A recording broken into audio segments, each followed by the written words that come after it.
Hello friend, रज़ा आईएसपीसी centre पर आप लोगों का स्वागत है। जैसा कि आप लोगों के बीच एक और नई वीडियो लेकर के मैं आया हूँ। आज का जो टॉपिक है साइंस, आज का जो सब्जेक्ट है वो साइंस में है और टॉपिक है मात्रक और भी इकाई। चलिए आज इस टॉपिक से महत्वपूर्ण इंपॉर्टेंस क्वेश्चंस हम लोग क्लियर करेंगे, जो पूरा एक्सप्लेनेशन के साथ घटनाचक्र पुनरावलोकन का बुक का होगा। इसी को हम जो भी प्रीवियस ईयर क्वेश्चन में पूछे हुए क्वेश्चन हैं, उन सभी क्वेश्चन को हम लोग एक बाय एक डिस्कशंस करेंगे। तो चलिए, पहला नंबर क्वेश्चन हमारा क्या है कि निम्नलिखित में से कौन सी मूल भौतिक राशि है। हम इससे पहले थ्योरी की क्लास आप लोगों को कराए हुए हैं, 10 या 12 मिनट का होगा, उसको आप लोग एक दफ़ा देख लीजिएगा ज़रूर। चलिए, निम्नलिखित में से कौन सी मूल भौतिक राशि है। मूल भौतिक राशि तो वह विद्युत धारा, ऑप्शन नंबर सी है।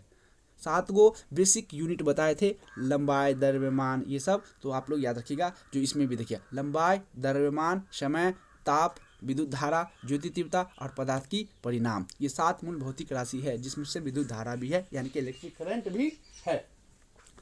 अगला 7 मूल भौतिक राशि है। मूल राशियों के मात्रक एक दूसरे से पूर्णतः स्वतंत्र है, यानी कि मूल राशियों के जो मात्रक है एक दूसरे से पूर्णतः स्वतंत्र है तथा इनमें से किसी एक को किसी अन्य मात्रक में बदला अथवा उससे संबंधित नहीं किया जा सकता।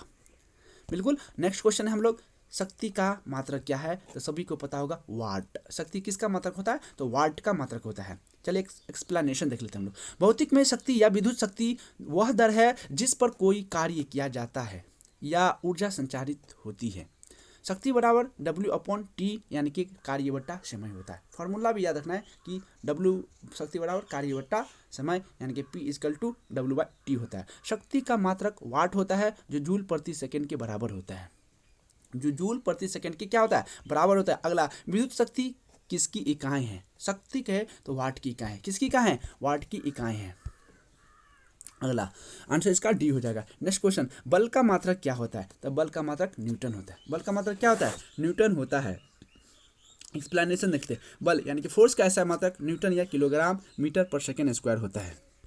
मीटर पर सेकेंड स्क्वायर होता है। बल बराबर द्रव्यमान गुना त्वरण होता है। बल बराबर क्या होता है, द्रव्यमान गुना त्वरण होता है। किसी वस्तु पर लगा बल वस्तु के द्रव्यमान तथा उनमें उत्पन्न त्वरण के गुणनफल के बराबर होता है।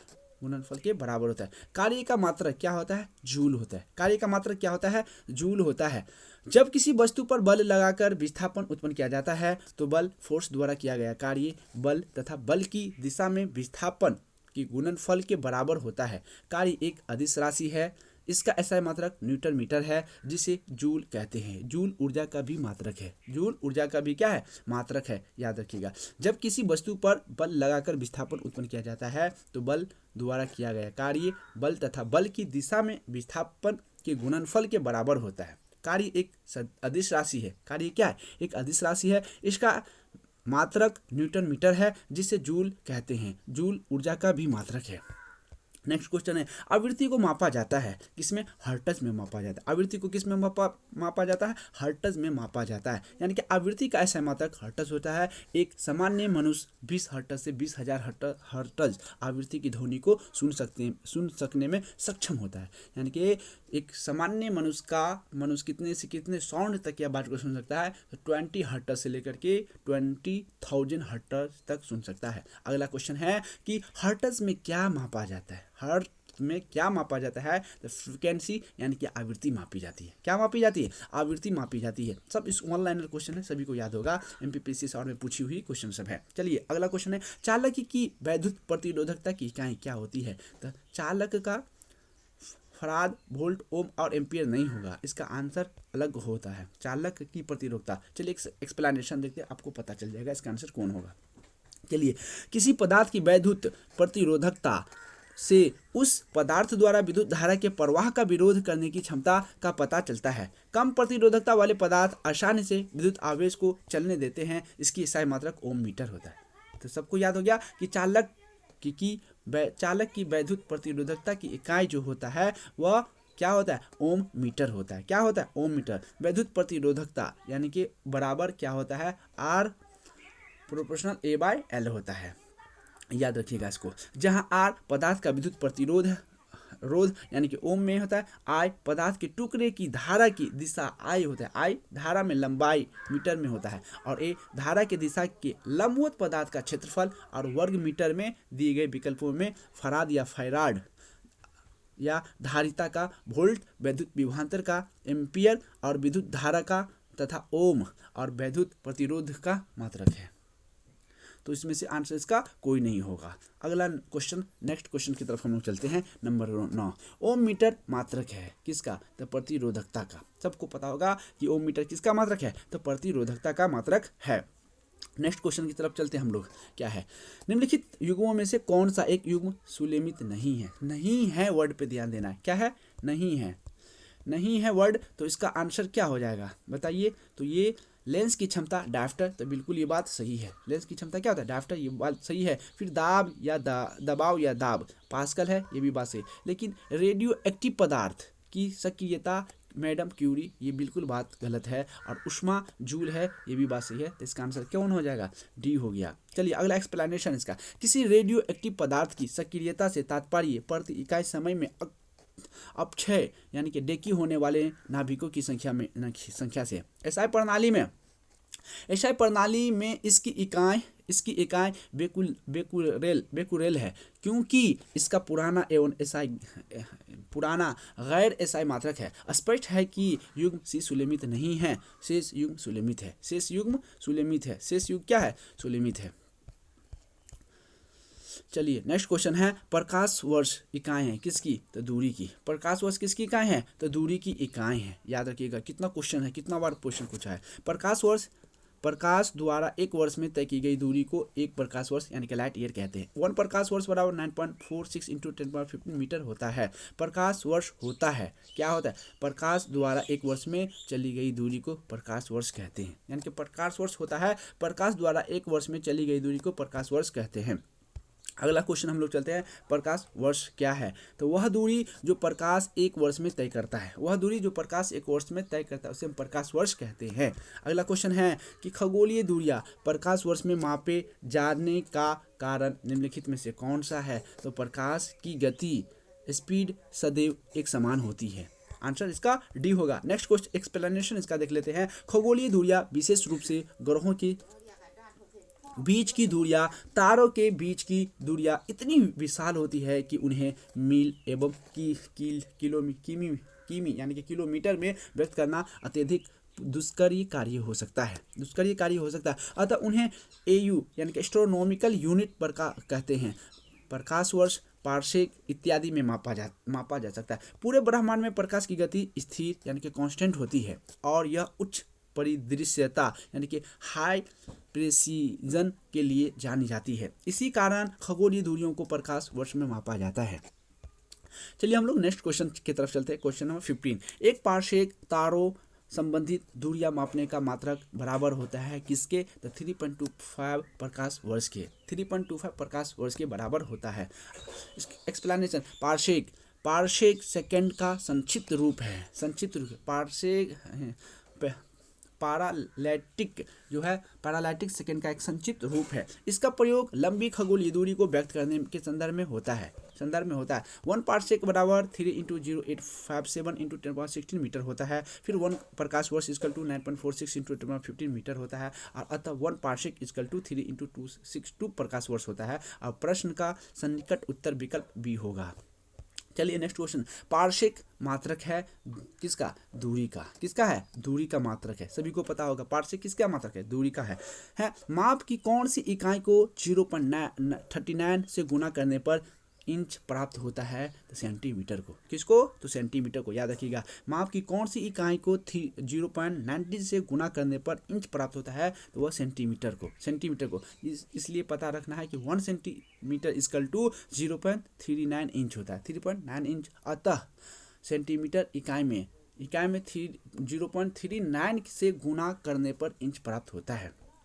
अगला क्वेश्चन, 6 फीट लंबे व्यक्ति की ऊंचाई नैनोमीटर में कैसे व्यक्त की जाएगी? लगभग। तो ये गया 183 × 10⁻7 नैनोमीटर। 183 × 10⁻7 नैनोमीटर में व्यक्त की जाएगी। चलिए अगला क्वेश्चन, 1 नैनोमीटर इजकल टू क्या होता है, 10⁻⁹ मीटर होता है। 1 फीट इजकल टू कितना होता है, 0.305 मीटर होता है। 1 फीट इजकल टू कितना होता है, 30.5 इंटू 10⁻7 नैनोमीटर होता है। 6 फीट इजकल टू क्या होता है, 6 गुना 30.5 इंटू 10⁻7 नैनोमीटर होता है। इजकल टू 183 इंटू 10⁻7 नैनोमीटर होता है। चलिए नेक्स्ट क्वेश्चन है, 1 नैनोमीटर होता है किसके, तो 10⁻⁷ सेंटीमीटर के। 1 नैनोमीटर होता है 10⁻⁷ सेंटीमीटर के बराबर होता है। नैनोमीटर मीट्रिक प्रणाली में लंबाई मापन की एक इकाई है जो 1.0 इंटू 10⁻9 मीटर के समतुल्य है। याद रखिएगा 1 नैनोमीटर इजकल टू कितना होता है, तो 1.0 इंटू 10⁻9 मीटर होता है। 1 मीटर इजकल टू कितना है, 100 सेंटीमीटर होता है। और 10⁻9 मीटर इजकल टू कितना होता है, तो 10⁻2 इंटू 10⁻9 सेंटीमीटर, यानी कि कहे तो बराबर में 2 घट जाता है पावर, तो 10⁻7 सेंटीमीटर होता है। अगला क्वेश्चन है, 1 एम्पियर मापने की इकाई क्या है। एम्पियर विद्युत धारा में मापा जाता है, सभी को पता होगा एम्पियर किस में मापी जाती है, तो विद्युत धारा में मापा जाता है। एम्पियर को विद्युत धारा में मापते हैं। अगला क्वेश्चन एक्सप्लेनेशन देख लेते हैं। एम्पियर विद्युत धारा मापने की एक इकाई है। यदि किसी चालक तार में 1 एम्पियर की धारा प्रवाहित हो रही है तो इसका अर्थ है कि उस तार में प्रति सेकेंड यानी कि 6.25 इंटू 10⁻18 इलेक्ट्रॉन एक सिरे से प्रविष्ट होते हैं तथा इतने ही इलेक्ट्रॉन प्रति सेकेंड दूसरे सिरे से बाहर निकल जाते हैं। तो याद रखिएगा कि एम्पियर विद्युत धारा मापने की एक इकाई है। यदि किसी चालक तार में 1 एम्पियर की धारा प्रवाहित हो रही है तो इस का अर्थ है कि उस तार में प्रति सेकेंड यानी कि 6.25 इंटू 10⁻18 इलेक्ट्रॉन एक सिरे से प्रविष्ट होते हैं तथा इतने ही इलेक्ट्रॉन प्रति सेकेंड दूसरे सिरे से क्या होता है, बाहर निकल जाते हैं। जब एक सिरे से होगा और दूसरे सिरे से क्या होगा, बाहर निकल जाता है। अगला क्वेश्चन है, मेगावाट बिजली के मापने की इकाई क्या होता है। यानी कि मेगावाट जो होता है वह बिजली के मापने का एक इकाई होता है। उस इकाई को हम उत्पादित की जाती है, क्या होता है, उसके प्रोडक्शन करेंगे उसका। मेगावाट बिजली के मापने की इकाई को हम क्या करेंगे, जो प्रोडक्टिव किया जाता है यानी कि उत्पादित की जा सकती है। अगला क्वेश्चन इसका एक्सप्लेनेशन पढ़ लेते हैं क्या है। मेगावाट बिजली के नापने की इकाई है। कोई बिजली के मापने की इकाई मेगावाट है जो विद्युत उत्पादन केंद्र में उत्पन्न की जाती है। 1 मेगावाट बराबर होता है 10⁻6 मिलियन वाट के बराबर होता है। 10⁻6 मिलियन वाट के बराबर होता है 1 मेगावाट इक्वल टू। सूची 1 को सूची 2 से सुलमित करें तथा नीचे दिए गए कूट का प्रयोग कर सही उत्तर चुनिए। सूची 1 और सूची 2 भौतिक राशियाँ और इकाई, यानी कि जो भी भौतिक राशियाँ उसका क्या क्या यूनिट होता है, तो त्वरण का जूल होता है कि क्या होता है, मिलाते हैं हम लोग। चलिए मिलाते हैं। तो फर्स्ट वाला हो गया, जो हो गया त्वरण, एक्सेलरेशन। त्वरण को क्या, एक्सेलरेशन। एक का आंसर क्या हो जाएगा, एक का त्वरण का मीटर पर सेकेंड स्क्वायर 4 हो जाएगा। ठीक है। बल का ऐसा मतलब क्या होता है, बल का सबको पता होगा न्यूटन होता है, बल का न्यूटन होता है। और कृत कार्य का क्या होता है, न्यूटन प्रति सेकेंड होता है। और आवेग का क्या होता है, तो फर्स्ट वाला कृत कार्य का 1 हो जाएगा, जो यहाँ पर है क्या होगा, एक का जूल होता है। कार्य का जूल होता है। कार्य का क्या होता है, कार्य का क्या होगा, जूल हो जाएगा। कार्य का जूल होता है। और आवेग का न्यूटन हो जाएगा। तो इसका आंसर क्या हो जाएगा, डी हो जाएगा। इसका आंसर इसका क्या होगा, डी हो जाएगा। सभी को पता होगा। चलिए इसका एक्सप्लेनेशन हम लोग देखते हैं। क्या एक्सप्लेनेशन।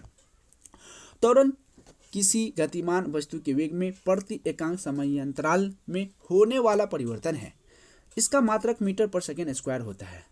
याद रखिएगा कि त्वरण का मात्रक पूछे तो मीटर पर सेकेंड स्क्वायर होता है। बल, फोर्स का मात्रक न्यूटन होता है। फोर्स का मात्रक क्या होता है, न्यूटन। और आवेग, इम्पल्स का मात्रक क्या होता है, न्यूटन पर सेकेंड होता है। न्यूटन पर सेकेंड होता है। और कार्य का मात्रक जूल होता है। कार्य का मात्रक क्या होता है, जूल होता है। इसी तरह क्वेश्चन अगला है, निम्नलिखित SI यूनिटों में कौन सी सही सुलेमित नहीं है। सही सुलेमित नहीं है तो वो बल माइनस डायन, बल और डायन सुलेमित नहीं है, बाद बाकी सब है। कार्य का उल्टा जूल होता है। कार्य का ऐसा मतलब जूल होता है, बल का न्यूटन होता है, द्रव्यमान का किलोग्राम होता है, लेकिन दाब का पास्कल होता है, ना कि डायन होता है। याद करिएगा, दाब का ऐसा मात्रक पास्कल होता है। CGS प्रणाली में बल का मात्रक डायन होता है। CGS प्रणाली में बल का मात्रक पूछे तो डायन, और SI पद्धति में दाब का ऐसा मात्रक पास्कल होता है।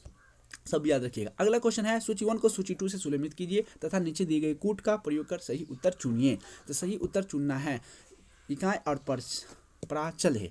तो वाट ऊष्मा अब देखना है हम लोग को कि इसका आंसर क्या होगा। तो सबसे पहले वाट क्या होता है, समुद्र की क्या कहता है, वाट क्या रिप्रेजेंट कर रहा है, वाट का ऐसा मतलब शक्ति होता है। नॉट का नॉटिकल मील, समुद्री मील को नॉटिकल मील में नापते हैं। नॉटिकल मील क्या होगा, नॉटिकल मील, नॉटिकल मील समुद्री मील में, और नॉटिकल मील कहेगा तो वह नॉटिकल मील क्या होगा, नौ संचालन के लिए होता है, और कैलोरी हमेशा उसमें होता है। तो डी का 4, एक का 4, डी का 1 किस में है, तो ऑप्शन सी में है, तो ऑप्शन इसका सी आंसर हो जाएगा। चलिए इसका नेक्स्ट क्वेश्चन हम लोग चलते हैं, क्या है क्वेश्चन में लिखा है, शक्ति यानी कि पावर का मात्रक जूल पर सेकेंड होता है, याद रखिएगा जूल पर सेकेंड होता है, जिसे वाट कहते हैं।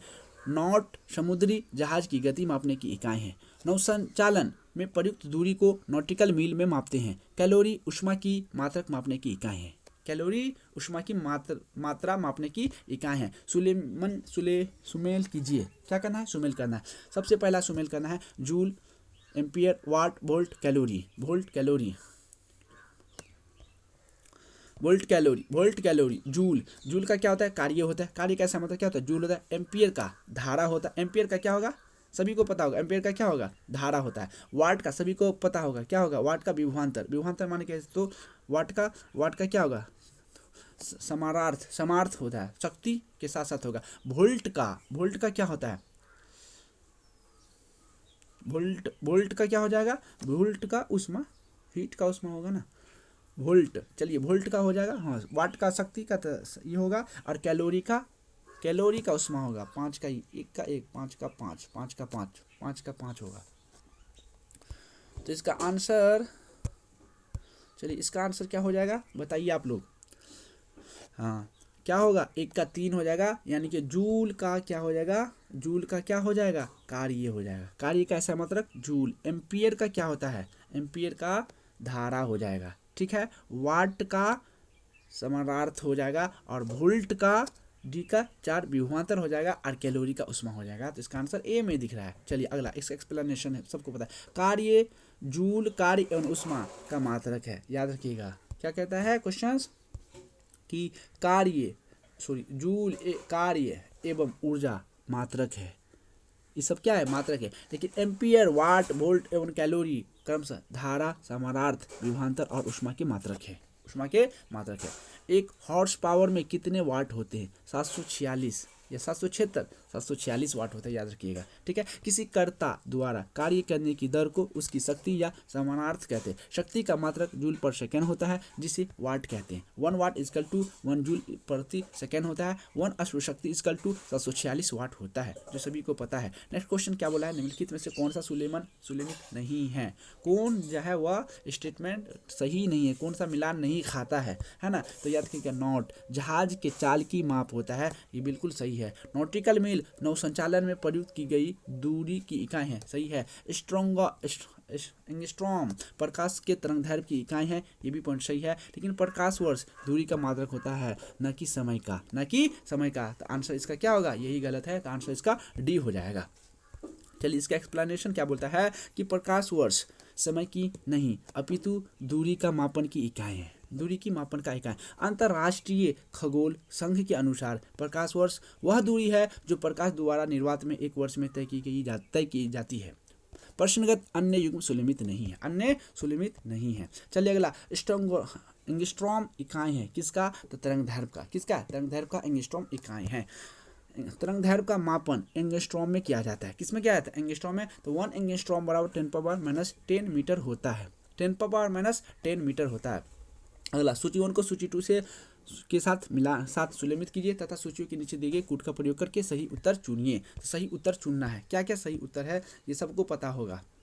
चलिए उच्च वेग का क्या होगा, मैक होगा, हाँ उच्च वेग का मैक होगा। तरंगदैर्घ्य का क्या होगा, एंगस्ट्रॉम में होता है, दाब का पास्कल होता है, ऊर्जा का जूल होता है। इसका सब सही है, तो आंसर नंबर क्या हो जाएगा, बी 1 2 3 4, बी हो जाएगा 1 2 3 4, 1 2 3 4, बी होगा कि सी होगा, क्या होगा इसका आंसर सी हो जाएगा, 1 2 3 4, 1 2 3 4, यानी कि सी नंबर में मेल खाता है। चलिए इसका एक्सप्लेनेशन हम लोग देख लेते हैं, क्या एक्सप्लेनेशन। द्रव यांत्रिकी यानी कि फ्लूइड मैकेनिक्स के संदर्भ में मैक संख्या किसी माध्यम के सापेक्ष वस्तु के वेग यानी कि भी तथा उस माध्यम में ध्वनि की चाल ए का अनुपात है, अतः मैक उच्च वेग को प्रदर्शित करने हेतु प्रयुक्त होता है। तरंगदैर्घ्य का मापन एंगस्ट्रॉन में किया जाता है, जबकि दाब का मात्रक पास्कल तथा ऊर्जा का मात्रक जूल में होता है। सभी को पता, जूल ऊर्जा से उसी तरह संबंधित है जैसे पास्कल संबंधित है, तो क्या होगा इसका दाब होगा। इसका आंसर क्या हो जाएगा, दाब हो जाएगा। नेक्स्ट क्वेश्चन है, एक माइक्रोन बराबर होता है, 1 माइक्रोन बराबर कितना होता है, 10 पर पावर